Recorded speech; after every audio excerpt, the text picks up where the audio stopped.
Hello friends, welcome back to G K prince academy. दोस्तों, हम लोग डिस्कस कर रहे थे UP triple S C lower mains के मेंस एग्जाम्स के प्रैक्टिस सेट का।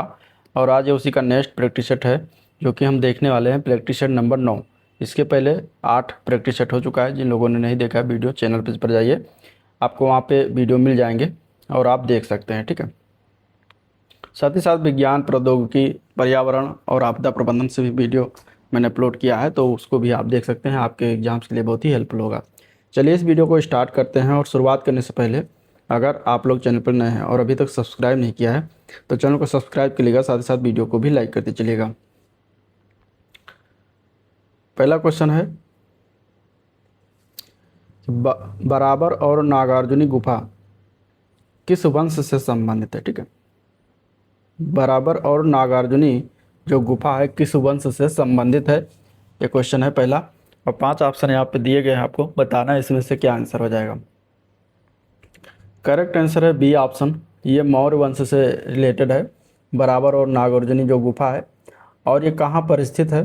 तो बिहार में ये स्थित है। ठीक है, बिहार का जहानाबाद जो ज़िला है वहाँ पर ये गुफाएं स्थित हैं। इन गुफाओं का संबंध किससे है? मौर्य वंश से है, तथा ये गुफाएं जो है आजीवक संप्रदाय से भी संबंधित है।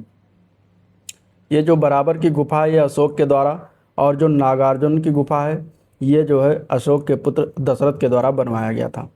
तो ये भी दोनों चीज़ें याद रखिएगा इसके बारे में। चलिए क्वेश्चन नंबर दूसरा देखते हैं। 1658 ईस्वी में किस मुगल शहजादे ने श्रीनगर यानी गढ़वाल में शरण लिया था? इनमें से ऑप्शन हो जाएगा क्या सही है? 1658। 1658 में यहाँ पे अगर हम देखें तो क्या हो जाएगा आंसर इसका? उस मुगल शहजादे का नाम क्या था जिसने जो है श्रीनगर में जाके शरण ली थी? तो उसका नाम था सुलेमान सिको। ठीक है, आंसर बी ऑप्शन करेक्ट है, सुलेमान सिको। ये जो था, इसने जो है श्रीनगर में जाके गढ़वाल में शरण लिया था। परमार वंश का शासक था पृथ्वीपति शाह।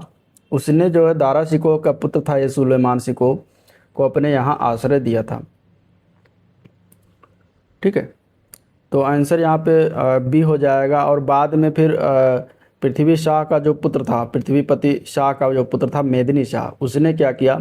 इसी सुलेमान सिको को औरंगजेब को सौंप दिया, और ये औरंगजेब से ही बच रहा था।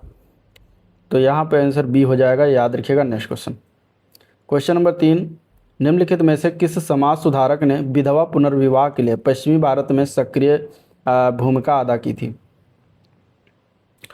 तो उनका नाम क्या था? उनका नाम था डी के करबे। आंसर हो जाएगा सी ऑप्शन, डी के करबे, मतलब धोड़ो केशव करबे। ठीक है, धोड़ो केशव करबे इनका पूरा नाम। ये एक भारतीय शिक्षाविद और समाज सुधारक थे। इन्होंने महिला शिक्षा एवं विधवा पुनर्विवाह के क्षेत्र में विशेष कार्य किया था।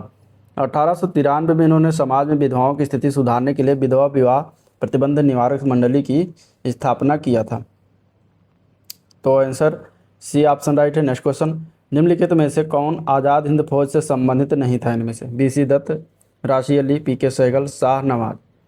यहाँ पे बताना कि कौन इसमें से आज़ाद हिंद फौज से संबंधित नहीं थे। तो वो थे बीसी दत्त। बीसी दत्त आज़ाद हिंद फौज से संबंधित नहीं थे। आज़ाद हिंद फौज 1942 में भारतीय राष्ट्रीयवादी के द्वारा गठित एक सशस्त्र सेना थी, जो भारत की स्वतंत्रता को सुरक्षित करने के लिए जो है इंपीरियल जापानी सेना के संरक्षण में थी। तो ये सभी लोग इससे संबंधित थे, लेकिन बीसी दत्त नहीं थे। अगला क्वेश्चन, सुरेंद्र नाथ बनर्जी को किस वर्ष भारतीय सिविल सेवा से हटाया गया? ठीक है, सुरेंद्र नाथ बनर्जी को किस वर्ष भारतीय सिविल सेवा से हटाया गया था? तो इन्हें 1874 में हटाया गया था। ठीक है, 1874 में हटाया गया था। इन्होंने इंडियन एसोसिएशन या फिर भारत संघ की स्थापना की थी। इसके हटने के बाद कलकत्ता में इंडियन एसोसिएशन की स्थापना 1876 में इन्होंने, सुरेंद्र नाथ बनर्जी ने आनंद मोहन बोस के सहयोग से जो है मिलकर किया था। चलिए, भारतीय संविधान का कौन सा अनुच्छेद ये उपबंधित करता है कि भारत का एक उपराष्ट्रपति होगा? किस अनुच्छेद में बातें कही गई हैं कि भारत का एक उपराष्ट्रपति होगा? अनुच्छेद 61 या फिर 62 या फिर 63 या फिर 64? यहाँ पे ऑप्शन दिया गया है, तो आंसर इसका हो जाएगा सी ऑप्शन। ठीक है, अनुच्छेद 63 जो कहता है ये उपबंध करता है कि भारत का एक उपराष्ट्रपति होगा, और अनुच्छेद 64 में भारत का उपराष्ट्रपति राज्यसभा का पदेन सभापति होता है, ये बातें कही गई हैं। अगला प्रश्न है, भारतीय संविधान की 10वीं जो सूची है उसका संबंध किससे है? भारतीय संविधान का जो 10वीं सूची है इसका संबंध दल बदल विरोधी कानून से है। ए पार्ट इसका करेक्ट हो जाएगा। 92वां जब संविधान संशोधन हुआ, ठीक है, 1985 में, तब उसके द्वारा संविधान में 10वीं अनुसूची जोड़ी गई है और इसमें दल बदल के आधार पर जो है संसद और विधानसभा सदस्यों की निरंतरता के संबंध में उपबंधित है। इसे दल बदल विरोधी कानून भी कहा जाता है, तो ये भी याद रखिएगा। आंसर ए पार्ट करेक्ट हो जाएगा। चलिए, परमादेश रिट प्रवर्तन के लिए निर्गत किया जाता है। परमादेश रिट प्रवर्तन के लिए क्या निर्गत किया जाता है? तो आंसर इसका हो जाएगा बी ऑप्शन, ठीक है, मैंडेटरी ड्यूटीज। भारतीय के संविधान का जो अनुच्छेद 32 है और अनुच्छेद 226 है, ये दो अनुच्छेद ऐसे हैं जिसके अंतर्गत परमादेश रिट द्वारा लोक अधिकारी को उसके ऊपर विधि द्वारा आरोपित कर्तव्य पालन के लिए बाध्य किया जाता है। तो करेक्ट आंसर यहाँ पे बी पार्ट है। बल्कि नेक्स्ट क्वेश्चन देखते हैं। भारत के राष्ट्रपतियों का सही अनुक्रमण क्या है? मतलब सबसे पहले कौन हो, उसके बाद कौन, इस तरीके से बताना, ठीक है। राष्ट्रपति डॉक्टर जाकिर हुसैन कब थे ये? तो ये थे डॉक्टर जाकिर हुसैन जो थे 1967 में राष्ट्रपति बने थे, 1967 से 1969। और एस राधाकृष्णन की बात करें तो ये कब राष्ट्रपति बने? तो एस राधाकृष्णन मतलब सर्वपल्ली राधाकृष्णन, ये 1962 में बने थे। 1962 में राष्ट्रपति बने, 1967 तक ये रहे थे, ठीक है। इसके बाद आते हैं फ़खरुद्दीन अली अहमद, ये कब बने राष्ट्रपति? फ़खरुद्दीन अली अहमद की बात करेंगे तो ये बने थे 1974 में राष्ट्रपति, ठीक है। 1974 में ये राष्ट्रपति रहे थे, 1974 से 1977 तक राष्ट्रपति रहे थे। और वीवी गिरी जो थे ये 1969 में बने थे, ठीक है, 1969 से वीवी गिरी, ठीक है, 1969 से लेकर 1974 तक तो ये राष्ट्रपति रहे थे। तो यहाँ पे सबसे प्रथम राष्ट्रपति की बात करेंगे तो वो कौन थे? तो डॉक्टर राजेंद्र प्रसाद थे, 1950 से लेकर 1962 तक। दूसरे राष्ट्रपति हुए सर्वपल्ली राधाकृष्णन, 1962 से 1967। तीसरे राष्ट्रपति हुए 1967 से 1969 तक जाकिर हुसैन। फिर बीबी गिरी हुए 1969 से 1974 तक। फिर फ़खरुद्दीन अली अहमद हुए 1974 से 1977 तक। तो आंसर यहाँ पे हो जाएगा डी ऑप्शन, ठीक है। कुछ क्रम, ऊपर के 4-5 क्रम तो याद ही रखना पड़ेगा। अगला क्वेश्चन है, पंचायती राज के संबंध है निम्नलिखित समितियों को काला कानून अनुसार व्यवस्थित करिए। पहला है GV राव समिति, दूसरा है LM सिंघवी समिति, तीसरा है बलवंत राय मेहता समिति, चौथा है अशोक मेहता समिति। अब ये कब कब आया तो इनके बारे में जानना पड़ेगा।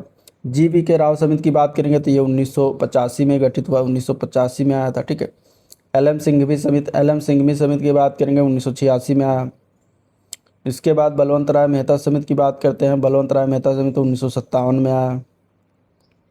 फिर आ जाता है अशोक मेहता समिति 1977 में। तो ये इस तरीके से आया था, ठीक है, समितियाँ। आंसर यहाँ पे हो जाएगा सी ऑप्शन, ठीक है। चलिए, क्वेश्चन नंबर 11 है यहाँ पे कि बुशमैन का क्षेत्र है किससे मतलब कहाँ पर बुशमैन का क्षेत्र पड़ता है ये बताना है। तो बुशमैन का क्षेत्र की बात करेंगे तो ये पड़ता है कालाहारी मरुस्थल में, ठीक है। बुशमैन क्षेत्र वहाँ पे निवास करते हैं। बुशमैन क्या है? ये एक तरीके से वहाँ के जनजाति हैं, ठीक है। इनका व्यवसाय क्या है? मुख्य आखेट करना, जंगली वनस्पति संग्रह करना, ये लोग सर्वभक्षी होते हैं। तो कालाहारी मरुस्थल हो जाएगा जहाँ पे निवास करते हैं। कहाँ पे कालाहारी मरुस्थल जो है किस देश में है? तो दक्षिण अफ्रीका, साउथ अफ्रीका में ये जो है मरुस्थल है। चलिए, अगले प्रश्न में मिलान करना है। यहाँ क्वेश्चन नंबर 12 में कुछ सतपुड़ा रेंज दिया गया है और इस तरीके से हमें मिलान करना है, ठीक है। सतपुड़ा एवं विंध्यन के मध्य कौन सी नदी बहती है? उड़ीसा में डेल्टा कौन बनाती है? हेमावती, हेरंगी, अमरावती सहायक नदियाँ हैं। किसकी नदी को सांगपो भी कहते हैं? किस नदी को सांगपो कहते हैं? तो यहाँ पे अगर हम देखें तो सतपुड़ा और विंध्यन के बीच कौन सी नदी बहती है? तो नर्मदा नदी बहती है, ठीक है। उड़ीसा में डेल्टा कौन बनाती है? उड़ीसा में डेल्टा बनाएगी महानदी। और ये जो अमरावती, हेमावती, हिरंगी ये सभी किसकी सहायक नदियाँ हैं? तो ये सभी जो है कावेरी की सहायक नदियाँ हैं। और नदी को सांगपो कहते हैं, तो ब्रह्मपुत्र नदी को सांगपो भी कहा जाता है। तो इस प्रकार ये मिलान होगा। आंसर इसका ए पार्ट करेक्ट हो जाएगा, ठीक है। चलिए, निम्नलिखित में से कौन सा एक मूलभूत उद्योग नहीं है? उर्वरक, इस्पात, बिजली, चमड़ा। यहाँ पे अगर हम देखें तो डी ऑप्शन जो दिया गया है, ठीक है, चमड़ा, ये क्या है, ये मूलभूत उद्योग नहीं है, कोर इंडस्ट्री के अंतर्गत नहीं आता, ठीक है। बाकी सारे मूलभूत उद्योग के अंतर्गत आते हैं। मूलभूत उद्योग को आधारभूत उद्योग भी कहा जाता है। इनमें प्राकृतिक गैस है, कोयला है, उर्वरक है, बिजली, सीमेंट, पेट्रोलियम, ये सभी सम्मिलित होते हैं। किस जनजाति को शोका के नाम से भी जाना जाता है? शोका के नाम से किस जनजाति को जाना जाता है? शोका के नाम से इसमें से हो जाएगा भोटिया जनजात। भोटिया जनजात जो है इसे शोका के नाम से भी जानते हैं। ये किरात वंशीय भोटिया एक अर्ध घुमंतु जनजात होते हैं, ठीक है। ये अपने आप को राजपूत भी कहते हैं। इनकी सर्वाधिक आबादी जो है पिथौरागढ़ में पाई जाती है। और ये अगर हम बात करेंगे तो हिमाचल प्रदेश, ठीक है, कश्मीर के लद्दाख में इन्हें भोटा कहा जाता है। तो इस तरीके से आंसर यहाँ पे सी ऑप्शन करेक्ट है। नेक्स्ट क्वेश्चन, संसार की सबसे लंबी धरातलीय पर्वत श्रृंखला कौन सी है इनमें से? संसार की सबसे लंबी धरातलीय पर्वत श्रृंखला, यहाँ पे अगर देखें तो इसका राइट आंसर क्या हो जाएगा? तो आंसर इसका सही है डी ऑप्शन, ठीक है, एंडीज पर्वत श्रृंखला है। ये दक्षिणी अमेरिकी महाद्वीप के पश्चिमी तट पर उत्तर से लेकर दक्षिण तक यह पर्वतमाला फैली हुई है। ये नवीन मोड़दार पर्वत श्रृंखला है जिसकी लंबाई लगभग 7000 किलोमीटर है, ठीक है, 7000 किलोमीटर तक यह जो है फैली हुई है। एकांका गुआ जो है इंडीज की सर्वोच्च ऊंची जो है चोटी है कि सर्वोच्च चोटी है, जिसकी ऊंचाई कितनी है? 6962 किलोमीटर, सॉरी मीटर, ठीक है, 6962 मीटर है। तो आंसर यहाँ पे डी पार्ट बिल्कुल राइट है। चलिए अगले क्वेश्चन की तरफ बढ़ते हैं। क्वेश्चन नंबर 16, पहला प्रकाश संश्लेषी ऑक्सीजन उत्पन्न करने वाला जीव पृथ्वी पर प्रकट हुआ था, वो कौन था? पहला प्रकाश संश्लेषी ऑक्सीजन उत्पन्न करने वाला जीव जो था वो था साइनोबैक्टीरिया। आंसर यहाँ पे ए पार्ट करेक्ट है, ठीक है, साइनोबैक्टीरिया, नाम याद रखिएगा। नेक्स्ट क्वेश्चन, पाश्चराइजेशन का मुख्य उद्देश्य क्या है? पाश्चराइजेशन की बात करते हैं तो इसका मुख्य उद्देश्य क्या है? तो दूध और जूस जैसे खाद्य पदार्थों में रोगजनक जीवाणुओं को मारना, जिससे इन पदार्थों को उपयोग के लिए लंबे समय तक सुरक्षित बनाया जा सके। तो आंसर यहाँ पे बी पार्ट करेक्ट हो जाएगा, ठीक है। चलिए, जैव प्रौद्योगिकी का कृषि में प्रमुख लाभ क्या होता है? जैव प्रौद्योगिकी का कृषि में प्रमुख लाभ की बात करेंगे तो उसमें जो कीट रोग हैं, प्रतिरोधी हैं एवं उच्च उत्पादक किस्में विकसित करना, ठीक है, कीट रोग प्रतिरोधी एवं उच्च उत्पादक किस्में विकसित करना इसके प्रमुख उद्देश्य में से आता है, ठीक है। इससे कृषि उत्पादकता में वृद्धि होती है, पर्यावरण में सुधार होता है, फसलों में पोषण की गुणवत्ता सुधरती है। तो ये सारी चीज़ें लाभ के अंतर्गत आती हैं। आंसर यहाँ पे ए पार्ट करेक्ट। चलिए, निम्नलिखित में से कौन सा सुमेलित नहीं है? अंतरिक्ष अनुप्रयोग केंद्र कहाँ पर है? अहमदाबाद में, ठीक है। राष्ट्रीय दूर संवेदन केंद्र कहाँ है? हैदराबाद में। इसके बाद भारतीय अंतरिक्ष अनुसंधान संगठन उपग्रह केंद्र कहाँ पर है? श्रीहरिकोटा में। तो भारतीय अंतरिक्ष अनुसंधान संगठन उपग्रह जो है ये बेंगलुरु में है, ठीक है, बेंगलुरु में है। और ये हो जाएगा गलत। तो बाकी सभी सही है। डी ऑप्शन है कि विक्रम साराभाई अंतरिक्ष केंद्र तिरुवनंतपुरम में है, सही हो जाएगा। ऑप्शन यहाँ पे सी सही है, ठीक है, क्योंकि गलत है, गलत वाला बताना था। नेक्स्ट क्वेश्चन, भारतीय उपग्रह GSAT-7 अनन्य रूप से बनाया गया है, किसके लिए बनाया गया है? जो GSAT-7 है इसका नाम रुक्मणी था, ठीक है, रुक्मणी। इस उपग्रह का नाम क्या है? रुक्मणी है। रुक्मणी एक सैन्य उपग्रह है, ठीक है। किस प्रकार का उपग्रह है? सैन्य उपग्रह है जो भारतीय सेना के द्वारा प्रयोग में लाया जाता है। तो सैन्य संचार के लिए हो जाएगा आंसर यहाँ पे बी ऑप्शन। 2013 में इसको जो है प्रक्षेपित किया गया था। GSAT-7 एक अन्य सैन्य उपग्रह है जो कि एंग्री बर्ड है, जिसे भारतीय वायुसेना के द्वारा प्रयोग में लाया जाता है। तो दोनों याद रखिएगा, दोनों सैन्य संचार के लिए ही इस्तेमाल किया जाता है, ठीक है। क्वेश्चन नंबर 21, समावेशन रणनीति किस पर केंद्रित नहीं होती है? समावेशन रणनीति, अब समावेशन की रणनीति के संदर्भ में समावेशी विकास, सामाजिक और वित्तीय समावेशन को शामिल किया जाता है। समावेशन की रणनीति जो होती है देश में असमानता और निर्धनता घटाने पर तथा जनजातीय आबादी के लिए जीविका के विविधीकरण पर केंद्रित होती है। तो आंसर यहाँ पे डी हो जाएगा, निर्धन देशों को निकट लाने के लिए। आंसर डी पार्ट बिल्कुल करेक्ट है, ठीक है। इसके बाद भारत में न्यूनतम समर्थन मूल्य के निर्धारण में निम्नलिखित में से किसी कारक पर विचार नहीं किया जाता? तो आंसर यहाँ पे हो जाएगा क्या? C option, cost of living, निर्वाह व्यय सूचक। बाकी उत्पादन लागत में भी पर निर्धारण जब किया जाता है MSP का, तो उत्पादन लागत क्या है? अंतर्राष्ट्रीय घरेलू बाजार में कीमत प्रवृत्तियाँ, बिचली फसल यानी अंतर फसल की कीमत समता से भी देखी जाती है, कॉस्ट ऑफ लिविंग इंडेक्स उसमें नहीं आता। भारत में प्रथम उद्योग जिसका विकास हुआ है वो कौन सा है? भारत में प्रथम उद्योग जिसका विकास हुआ था, सर्वप्रथम हुआ है कुटीर उद्योग का। ठीक है, तो आंसर यहाँ पे ए पार्ट हो जाएगा। ठीक है, आज की भारतीय अर्थव्यवस्था के जीडीपी में कुटीर, लघु एवं मध्यम उद्योग का योगदान लगभग 30 से 32% आता है। ठीक है, इसमें लगभग 40 से 45% कार्यशील जनसंख्या लगी हुई है। तो सबसे बड़ा कुटीर उद्योग हथकरघा उद्योग है। ठीक है, उसके बाद खाड़सारी उद्योग आता है, तो ये भी याद रखिएगा भारत का। मुद्रा का मूल्य घटता बढ़ता है किसके साथ? मुद्रा का मूल्य किसके साथ घटता बढ़ता है? तो मुद्रा का मूल्य जो होता है वो, इसका कारण क्या है कि मुद्रा के मूल्य और कीमत में विपरीत संबंध पाया जाता है। ठीक है, तो जब कीमत का स्तर बढ़ेगा तो मुद्रा का मूल्य घटेगा, और जब कीमत का स्तर घटेगा तो मुद्रा का मूल्य बढ़ेगा। तो आंसर क्या हो जाएगा? प्रतिलोमता कीमत स्तर के साथ घटता बढ़ता है। आंसर डी ऑप्शन राइट है। चलिए, स्वर्णिम चतुर्भुज के 4 खंड निम्नलिखित शहरों को जोड़ते हैं। स्वर्णिम चतुर्भुज के कौन से हैं? तो इसमें अगर हम देखें तो ठीक है, यहाँ पे दिया गया इस तरीके से दिल्ली मुंबई चेन्नई कोलकाता, कोलकाता दिल्ली। अब आगे यहाँ पे मिलान ये बताना है कि कौन सा इसमें से सही है, इस तरीके से। तो अगर हम देखें तो जो 4 स्वर्णिम चतुर्भुज परियोजना थी, ठीक है, उसमें मुख्यतः दिल्ली मुंबई चेन्नई और कोलकाता, और हमें मिलान किस तरीके से करना है? डिसेंडिंग ऑर्डर में इसी को मिलान करना है, उसकी लंबाई को कंसिडर करते हुए। ठीक है, तो दिल्ली से अगर हम देखें तो मुंबई और दिल्ली या दिल्ली मुंबई की दूरी कितनी है? 1419 किलोमीटर है। अब मुंबई चेन्नई की दूरी 1290 किलोमीटर, और चेन्नई कोलकाता की दूरी 1684 किलोमीटर, और कोलकाता से दिल्ली की दूरी 1453 किलोमीटर। तो इस प्रकार इसकी दूरी है। ठीक है, अब यहाँ पे हमें असेंडिंग ऑर्डर में इसको करना है। सबसे पहले इसमें क्या आ जाएगा? सबसे पहले इसमें आ जाएगा 1684 किलोमीटर चेन्नई से कोलकाता, इसकी दूरी पड़ती है, तो सी हो जाएगा। सी के बाद फिर 1453 आ जाएगा कोलकाता दिल्ली, डी हो जाएगा। फिर इसके बाद ए हो जाएगा दिल्ली मुंबई, फिर मुंबई चेन्नई हो जाएगा 1290 बी, तो C D A B, C D A B हो जाएगा। इस तरीके से इसका राइट आंसर। ठीक है, तो ए पार्ट बिल्कुल करेक्ट हो जाएगा। चलिए अगला क्वेश्चन देखते हैं।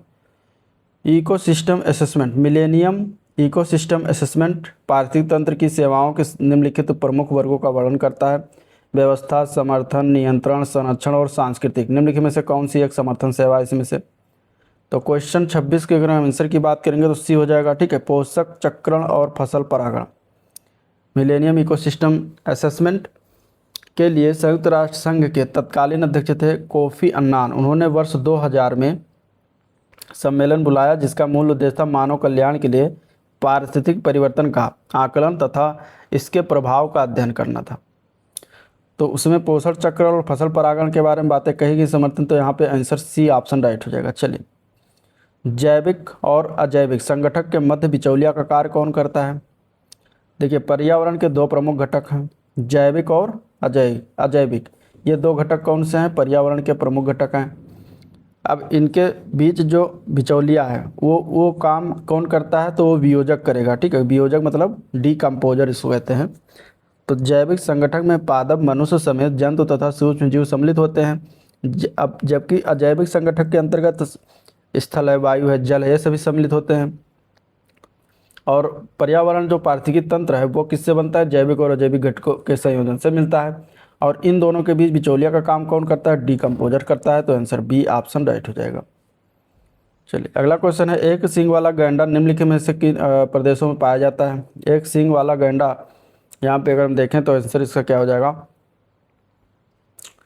तो असम में पाया जाता है। ठीक है, असम का जो काजीरंगा राष्ट्रीय उद्यान है, मानस अभ्यारण्य है। ठीक है, पश्चिमी बंगाल का जलदापाड़ा अभ्यारण्य, यहाँ पे एक सींग वाले गैंडे पाए जाते हैं। तो आंसर बी ऑप्शन इसका बिल्कुल राइट हो जाएगा। चलिए, अम्लीय वर्षा में अम्लों का जमाव कितने प्रकार का होता है? अम्लीय वर्षा में अम्लों का जमाव जो होता है वो 2 प्रकार का होता है। आंसर ए पार्ट करेक्ट हो जाएगा। ठीक है, कौन कौन सा जमाव? तो एक होता है गीला जमाव और एक होता है सूखा जमाव। यही 2 प्रकार होता है जो अम्लीय वर्षा का जमाव होता है। तो आंसर यहाँ पे ए पार्ट हो जाएगा। अब गीला जमाव कब होता है? जब सल्फ्यूरिक और नाइट्रिक अम्ल बादल में सम्मिलित होकर बारिश, बर्फ या कोहरे के रूप में ज़मीन पर गिरते हैं। और सूखा जमाव तब होता है जब एसिड सीधे हवा में मौजूद रहकर ज़मीन, पौधे और अन्य सतहों पर जमा हो सकते हैं। चलिए क्वेश्चन नंबर 30, घटना और यौगिक यहाँ पे मिलान करना है कुछ इस तरीके से। अम्ल वर्षा, अम्ल वर्षा की बात करेंगे तो इसका कारक क्या है, इसका कंपाउंड क्या होता है? अम्लीय वर्षा। तो सल्फर डाइऑक्साइड के कारण अम्ल वर्षा होती है, तो ए का 3 हो जाएगा। प्रकाश रासायनिक धुंध, प्रकाश रासायनिक धुंध की बात करेंगे तो इसका कारक क्या है? तो असंतृप्त हाइड्रोजन। ठीक है। हीमोग्लोबिन के साथ संयोजन, हीमोग्लोबिन के साथ संयोजन कौन करेगा? तो कार्बन मोनोऑक्साइड करता है। ठीक है। और ओजोन परत का क्षरण जो होता है वो CFC के कारण होता है, कार्बन क्लोरोफ्लोरोकार्बन के कारण होता है। तो इस प्रकार ये मिलान से राइट आंसर यहाँ पे सी हो जाएगा। क्वेश्चन नंबर 31, आपदा प्रबंधन योजना का मुख्य उद्देश्य क्या है? Disaster management plan. आपदा प्रबंधन योजना का मुख्य उद्देश्य है आपदा से निपटने के लिए तैयारी, प्रतिक्रिया और समन्वय की रूपरेखा तैयार करना। ठीक है। तो आंसर यहाँ पे सी ऑप्शन करेक्ट है। आपदा प्रबंधन योजना वह सुव्यवस्थित कार्य ढांचा होती है जिसके माध्यम से प्राकृतिक या मानव जनित आपदाओं से उत्पन्न जोखिम, क्षति और मानवीय कष्टों को न्यूनतम करने का प्रयास किया जाता है। तो सी पार्ट बिल्कुल राइट है। नेक्स्ट क्वेश्चन, NEC किसकी कार्यकारी समिति है? NEC की बात करेंगे तो NDMA की कार्यकारी समिति है। तो आंसर क्या हो जाएगा? यहाँ पे सी ऑप्शन हो जाएगा। ठीक है, NDMA। और इसे NDMA के कार्यों से इसकी सहायता करने तथा साथ ही केंद्र सरकार द्वारा जारी किए गए निर्देशों का अनुपालन सुनिश्चित करने का भी कार्य सौंपा गया है।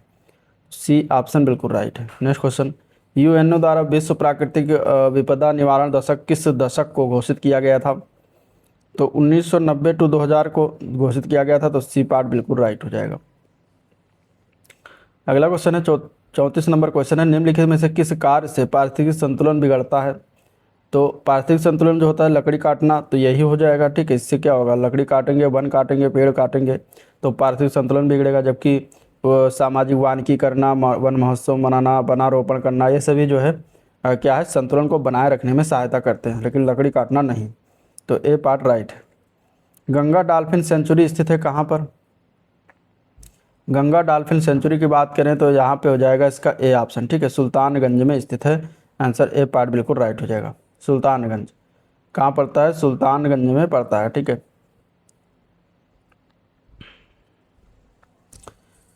चलिए नेक्स्ट क्वेश्चन देखते हैं, सुल्तानगंज कहाँ पड़ता है? बिहार में पड़ता है। नेक्स्ट क्वेश्चन है 36 नंबर क्वेश्चन, दैनिक जीवन में मोबाइल की बैटरी चार्ज करने के लिए मुख्य रूप से किस प्रक्रिया का उपयोग किया जाता है या उपयोग होता है?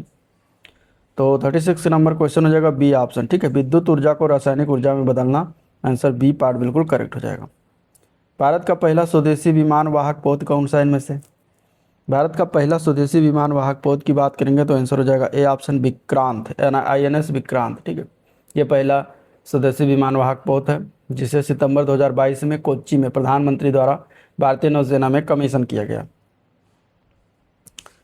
अगला प्रश्न यहाँ पे देखते हैं, artificial intelligence card dual use technology यानी AI को द्विअनुपयोगी तकनीक क्यों कहा जाता है? AI को द्विअनुपयोगी तकनीक डुअल यूज टेक्नोलॉजी क्यों कहा जाता है? तो इसलिए कहते हैं क्योंकि ये स्वास्थ्य निदान और स्वायत्त हथियार दोनों में उपयोग हो सकता है। ठीक है, इसमें क्षमता होती है, अर्थात इसमें सकारात्मक और नकारात्मक दोनों तरह के उपयोगी समान क्षमता है, तो इसलिए इसको डुअल यूज टेक्नोलॉजी कहा जाता है। चलिए अगला प्रश्न, अग्नि 5 मिसाइल की अधिकतम मारक क्षमता लगभग कितनी है? अग्नि 5 मिसाइल की अधिकतम मारक क्षमता इसमें से अगर हम देखें तो सी ऑप्शन हो जाएगा। 5000 से ज़्यादा किलोमीटर तक मारक क्षमता है अग्नि 5 का। तो आंसर यहाँ पे सी पार्ट बिल्कुल राइट। चलिए, निम्नलिखित में से कौन इसमें से नवीकरणीय ऊर्जा स्रोत है? नवीकरणीय ऊर्जा स्रोत इनमें से कौन सा हो जाएगा? तो सौर ऊर्जा हो जाएगा। ठीक है, रिन्यूएबल एनर्जी कौन सी है? तो सौर ऊर्जा है। सी पार्ट बिल्कुल राइट हो जाएगा। ठीक है, ये वह ऊर्जा स्रोत होते हैं जो प्रकृति में असीमित हैं और निरंतर उपयोग होने पर भी निरंतर जो है रिचार्ज में बने रहते हैं, जैसे पवन ऊर्जा हो गया, जल विद्युत ऊर्जा हो गया, भूतापीय ऊर्जा हो गया। ठीक है, ज्वारीय ऊर्जा हो गया, बायोमास ऊर्जा हो गया, सौर ऊर्जा हो गया, ये सभी नवीकरणीय, और कोयला, पेट्रोलियम, प्राकृतिक, ये सभी अनवीकरणीय होते हैं। ऑस्ट्रेलियन ग्रैंड प्रिक्स 2026 का खिताब किसने जीता? तो उनका नाम था जॉर्ज रसेल। ठीक है, आंसर ए पार्ट हो जाएगा। ये ऑस्ट्रेलियन ग्रैंड जो है जॉर्ज रसेल मर्सिडीज से हैं, आयोजित हुआ था। ऑस्ट्रेलियन ग्रैंड प्रिक्स के विजेता रहे इन्होंने, मेलबर्न सर्किट में आयोजित इस रेस में जो है जीत हासिल करी थी। भारत में एक कार्यात्मक परमाणु ऊर्जा संयंत्र की पहली महिला मुख्य अधीक्षक कौन बनी है, उनका नाम क्या है? तो उनका नाम है RM नचम्मई। ठीक है, आंसर यहाँ पे सी ऑप्शन हो जाएगा। ये जो है भारत में कार्यात्मक परमाणु ऊर्जा संयंत्र की मुख्य अधीक्षक के रूप में नियुक्ति पहली महिला के रूप में होकर इतिहास रच दिया है। आंसर यहाँ पे क्या हो जाएगा? सी ऑप्शन राइट हो जाएगा। फिनलैंड के किस राष्ट्रपति ने मार्च 2026 में 11वें रायसीना संवाद में मुख्य अतिथि के रूप में भारत की राजकीय यात्रा की है?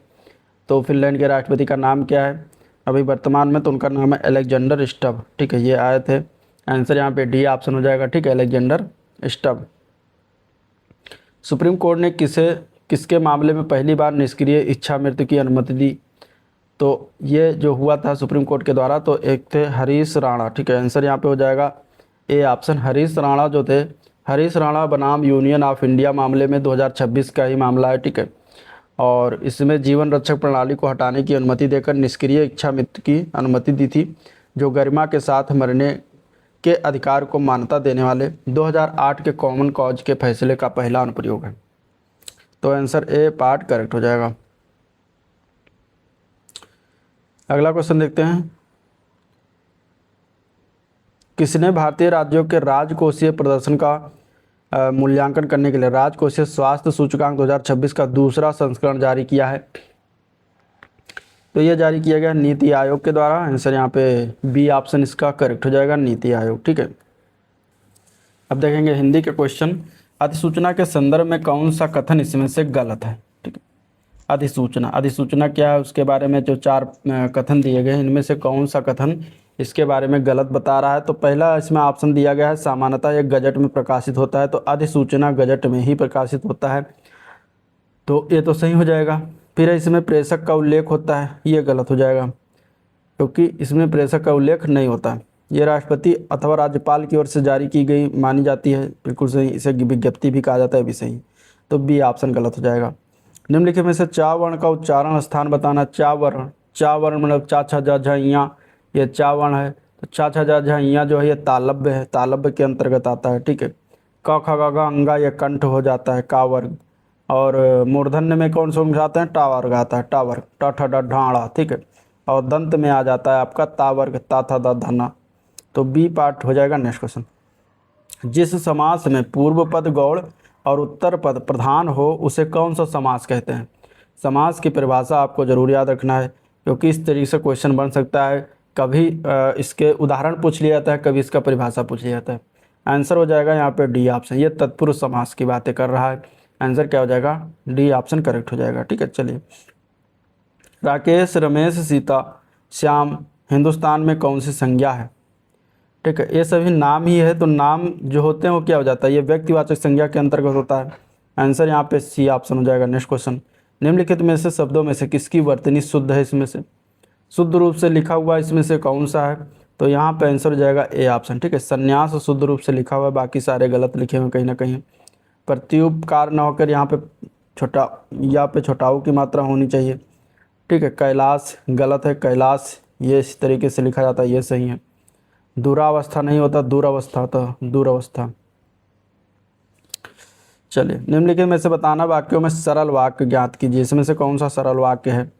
सरल वाक्य जिस वाक्य में केवल एक ही विधेय हो उसे सरल वाक्य कहते हैं, तो इसलिए ये संयुक्त हो जाएगा। राष्ट्र के लिए मर मिटने वाला व्यक्ति सच्चा राष्ट्रभक्त, तो ये हो जाएगा आपका सरल वाक्य का उदाहरण। बाकी सभी सरल वाक्य नहीं है। आंसर बी पार्ट करेक्ट है। चलिए, दिए गए वाक्य में उपयुक्त विराम चिन्ह का चयन करिए। अमीना तुम कब आई, इसमें विराम चिन्ह बताना है, क्या लगेगा? तो यहाँ पे देखिए तुम कब आई, तो ये पूछा जा रहा है यानी प्रश्न किया जा रहा है, तो आंसर यहाँ पे क्या हो जाएगा? यहाँ सबसे लास्ट में प्रश्न उत्तर लगेगा, मार्क प्रश्नवाचक चिन्ह का इस्तेमाल किया जाएगा, जो कि बी पार्ट में दिया गया। सावन हरे न भादो सूखे कहावत का अर्थ बताओ। तो इसका अर्थ हो जाएगा सदा एक समान रहना। आंसर यहाँ पे ए पार्ट करेक्ट हो जाएगा। ठीक है, निम्नलिखित में से किस समूह उस समूह को चिन्हित करें जिसमें पुल्लिंग से स्त्रीलिंग परिवर्तन सही रूप में दिया गया। जैसे कवि का स्त्रीलिंग क्या होगा, सम्राट का स्त्रीलिंग क्या होगा, नेता और विधुर का स्त्रीलिंग क्या होगा, ये बताना। तो कवि का होता है कवयित्री, ये कवयित्री गलत लिखा हुआ है, ये होगा नहीं, तो यही एक सही है। सम्राट का साम्राज्ञी, नेता का नेत्री, विधुर का विधवा, तो यहाँ पे बी ऑप्शन राइट हो जाएगा। इनमें से कौन सा अग्नि का पर्यायवाची नहीं है? अग्नि का पर्यायवाची यहाँ पे अगर बात करें तो इनमें से कौन सा नहीं होगा, तो आंसर हो जाएगा सी ऑप्शन अमीय। अमीय जो है वो अग्नि का पर्यायवाची नहीं होता। अमीय जो होता है किसका पर्यायवाची है? अमृत का। बाकी वैश्वानर, अनल, रोहिताश ये सभी आपके अग्नि के पर्यायवाची हैं। चलिए अब कंप्यूटर क्वेश्चन देख लेते हैं। एक ऐसा डिवाइस जो कंप्यूटर से कनेक्टेड होता है लेकिन कोर कंप्यूटर आर्किटेक्चर का भाग नहीं होता है, क्या कहलाता है? तो ऐसा डिवाइस को कहा जाता है पेरीफेरल डिवाइस। ठीक है, एक ऐसी डिवाइस जो कंप्यूटर के बाहर से जोड़े जाते हैं पेरीफेरल डिवाइस होते हैं।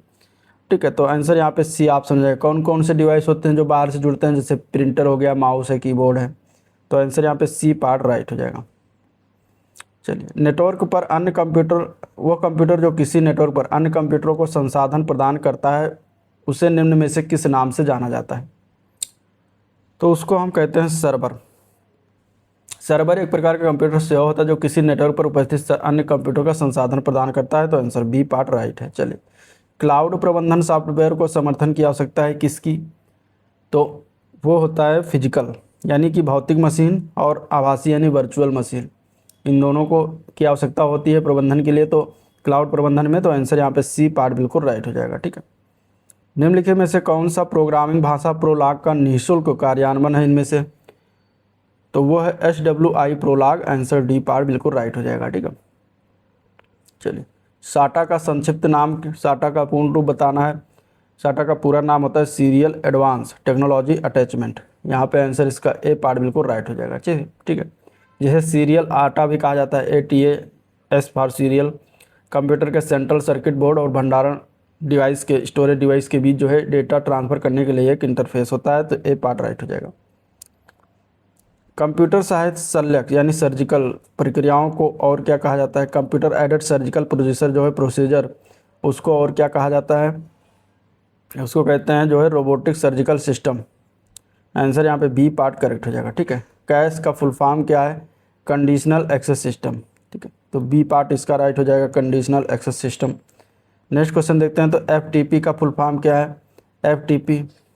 FTP का full form file transfer protocol, answer D option हो जाएगा। फाइल ट्रांसफर प्रोटोकॉल एक एप्लीकेशन लेयर प्रोटोकॉल है, आंसर डी पार्ट करेक्ट है। MS वर्ड 2007 में टेबल के बॉर्डर्स, रो तथा कॉलम्स को ड्रा करके टेबल बनाने के लिए निम्नलिखित में से किस फीचर्स का उपयोग किया जाता है? तो यहाँ पे आंसर इसका हो जाएगा बी ऑप्शन, ड्रॉ टेबल का इस्तेमाल किया जाता है। निम्नलिखित में से कौन सा जोड़ा इसमें से सही ढंग से सुमेलित नहीं है? Alt+E से क्या होता है? Alt+E से वर्तमान प्रोग्राम में विकल्प संपादन करता है। ठीक है, Alt+Shift+D की बात करेंगे तो वर्तमान डेट डालना, तिथि डालना होता है। ठीक है, वर्तमान तिथि डालना होता है। सुमेलित नहीं है बताना। Ctrl+K से चयनित पाठ काटना, तो गलत हो जाएगा। Ctrl+K का उपयोग वेब पेज में हाइपर लिंक को लगाने के लिए करा जाता है, तो यही वाला हो जाएगा आंसर आपका। बाकी Ctrl+A से क्या है? ऑल सेलेक्ट किया जाता है, आंसर हो जाएगा सी ऑप्शन। चले, MS ऑफिस का कौन सा अवयव स्पष्टतः नोट पैड जैसा होता है? तो इसमें से अगर देखेंगे तो कौन सा हो जाएगा? तो वो हो जाएगा MS वर्ड, आंसर यहाँ पे बी पार्ट बिल्कुल राइट है। MS एक्सेल स्प्रेडशीट मदद करता है, किस में मदद करता है? तो ये जो है डेटा को सॉर्ट करने में, ठीक है, sorting data, arranging all data easily, data आसानी से व्यवस्थित करने में, कैलकुलेटिंग न्यूमेरिकल डेटा, तो सभी में, इन सभी में करता है मदद, तो आंसर डी ऑप्शन हो जाएगा इन सभी में। निम्नलिखित में से कौन सा ऑनलाइन पेमेंट गेटवे का उदाहरण इनमें से नहीं है? ठीक है, ऑनलाइन पेमेंट गेटवे का उदाहरण नहीं है। पेपल होता है, ठीक है, CC एवेन्यू भी होता है, साइट्रस, इनसाइट यहाँ पे दिया गया है। इनसाइट की बात करेंगे तो इनसाइट जो है ये उदाहरण नहीं होता है, बाकी सभी होता है। यहाँ पे आंसर हो जाएगा बी ऑप्शन। चलिए, निम्नलिखित में से किसमें जो भी फाइल या फोल्डर एक्सेस किया जा सकता है उसे मार्क करते हुए पूरे फाइल सिस्टम से गुजरना पड़ता है? तो यहाँ पे आंसर इसका हो जाएगा गार्बेज कलेक्शन। ठीक है, गार्बेज कलेक्शन जो होता है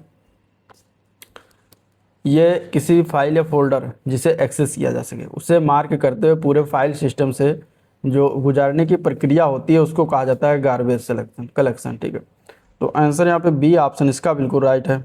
निम्नलिखित में से कौन सा मोबाइल ऑपरेटिंग सिस्टम यानी नोकिया द्वारा विकसित किया गया था? इनमें से नोकिया द्वारा जो विकसित किया गया था उस मोबाइल ऑपरेटिंग सिस्टम का नाम है बाडा।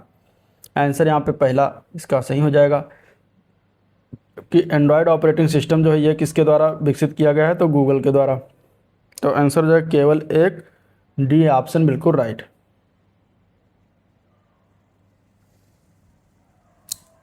सॉरी, बाडा जो है ये तो सैमसंग के द्वारा विकसित किया गया था, सैमसंग। ठीक है, तो ना तो बाडा होगा ना ही दूसरा होगा, तो आंसर डी ना होकर आंसर सी होगा, ना ही एक और ना ही दो। इनमें से दोनों में से कोई भी है जो नोकिया के द्वारा विकसित नहीं किया गया था। ठीक है, तो आंसर यहाँ पे सी ऑप्शन सही है। चलिए, किस भारतीय शास्त्रीय नृत्य की उत्पत्ति उत्तर प्रदेश से हुई है? तो एक ही भारतीय शास्त्रीय नृत्य है जो उत्तर प्रदेश से हुआ है, उसका नाम क्या है? कथक। ठीक है, अब आपका जो है Uttar Pradesh special question 20 question देखेंगे, इसके बाद वीडियो को करेंगे इन। तो शास्त्रीय जो नृत्य है उत्तर प्रदेश का वो कथक है। कथकली कहाँ का है? कथकली जो है आपका केरल का है। ठीक है, साथ ही साथ कुचिपुड़ी भी केरल का ही है। तो ये चीज़ें हो गई। नेक्स्ट क्वेश्चन देखते हैं। निम्नलिखित में से किस अनुसूचित जनजाति की जनसंख्या उत्तर प्रदेश में सबसे अधिक है?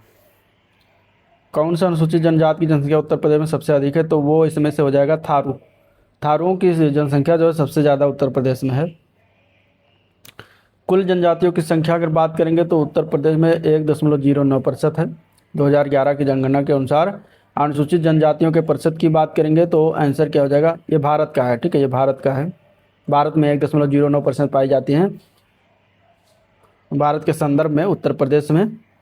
और उत्तर प्रदेश की जनसंख्या के में अनुसूचित जनजातियों का प्रतिशत 0.6% आता है। ठीक है, जिसमें से थारू जनजाति सबसे अधिक जनसंख्या है। आंसर यहाँ पे बी ऑप्शन करेक्ट हो जाएगा। चलिए, निम्नलिखित में से कौन सा ख्याल नृत्य का रूप नहीं है? ख्याल नृत्य के रूप की बात करेंगे तो देखिए इसमें से गढ़सप्पा ख्याल, अभिनव ख्याल, जयपुरी ख्याल, ये सभी नृत्य के प्रकार जो आते हैं ख्याल के प्रकार होते हैं। इसमें जो दीवारी ख्याल दिया गया है, दीवारी ख्याल नहीं होता, मतलब इसके प्रकार में नहीं आता।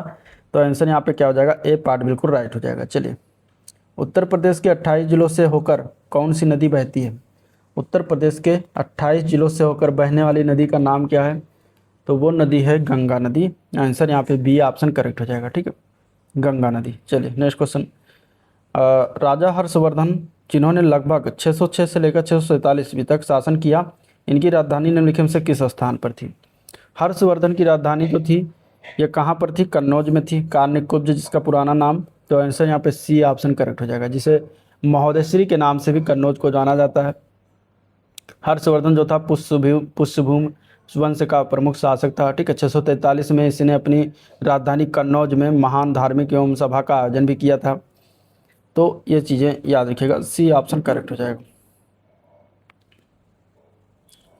चलिए, 86 नंबर क्वेश्चन है। निम्नलिखित में बताना, निवेश सारथी पोर्टल निम्नलिखित में से कौन सी सेवा प्रदान नहीं की जाती? निवेश सारथी पोर्टल के द्वारा।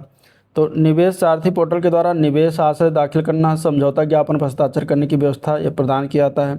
शिकायत निवारण तंत्र ये भी प्रदान किया जाता है।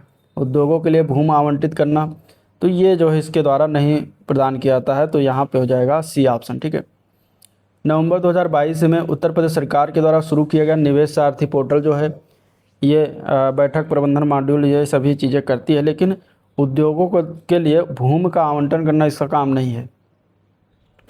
ठीक है, भूमि का आवंटन करना क्या है, इसका काम नहीं होता। तो आंसर यहाँ पे सी हो जाएगा। चलिए, UPRRDA क्या है? इसका फुल फॉर्म क्या है UPRRDA का? इस तरीके से बताना।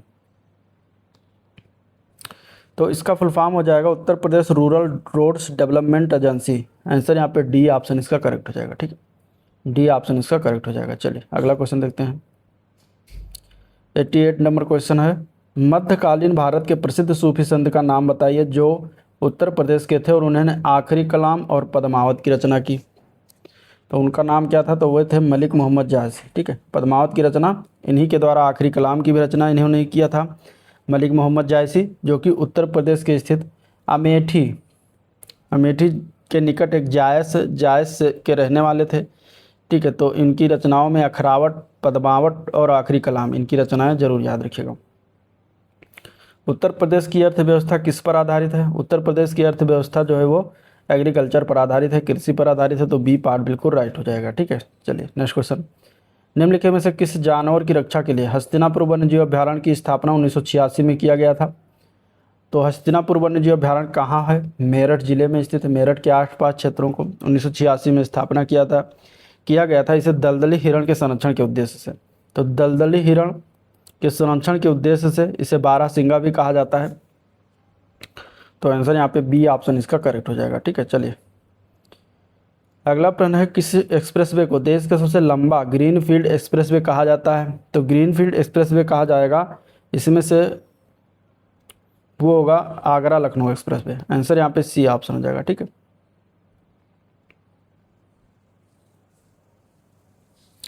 Next question, question number 92। Uttar Pradesh पंचायती राज नियम 1947 के नियम 186 में क्या प्रावधान है? तो 1947 के नियम 186 में वार्षिक लेखा परीक्षण प्रतिवेदन तैयार करना इसका मेन प्रावधान है। तो आंसर बी पार्ट इसका करेक्ट हो जाएगा। ठीक है, उत्तर प्रदेश किस जिले में बुक्सा जनजाति पाई जाती है? बुक्सा जनजाति की बात करेंगे, बुक्सा या भोक्छा जनजाति जो होता है बिजनौर व आगरा जिले में पाई जाती है। तो आंसर यहाँ पे ए पार्ट इसका करेक्ट हो जाएगा, बिजनौर व आगरा जिला।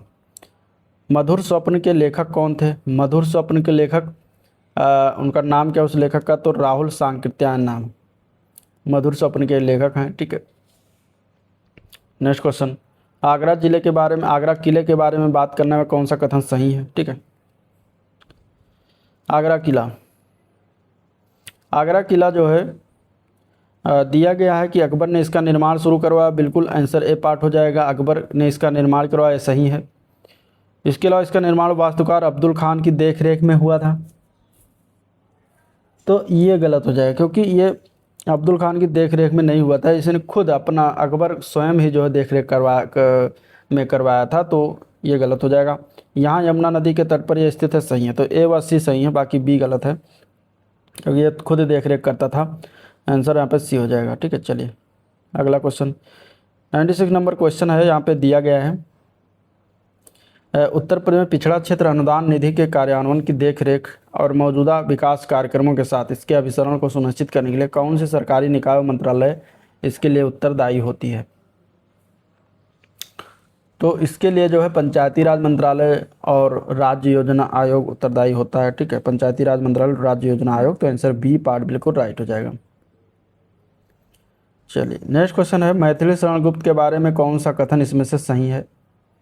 मैथिली शरण गुप्त के बारे में सही कथन बताना यहाँ पे दिया गया। इनका जन्म झांसी जिले में हुआ था, सही है। इनकी पहली प्रमुख कृति जो थी वो रंग में भंग थी, बिल्कुल सही है।